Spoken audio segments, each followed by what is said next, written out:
Nag-check-in kami dito ni Papa sa Admiral. Dito sa may Rojas Boulevard. Kinaumagahan, si Papa gusto mag-jogging. Kaya sinamahan ko siya. Nag-jogging kami mula Quirino, papuntang MOA. Habang nagja-jogging, naisip ko na napakaswerte ko.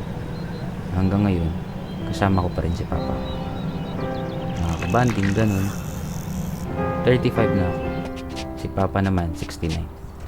Hindi lahat nabibigyan ng pagkakataong ganito. Kaya abang nasa daan, naramdaman ko ang saya. Yung saya na parang gusto mo maluha.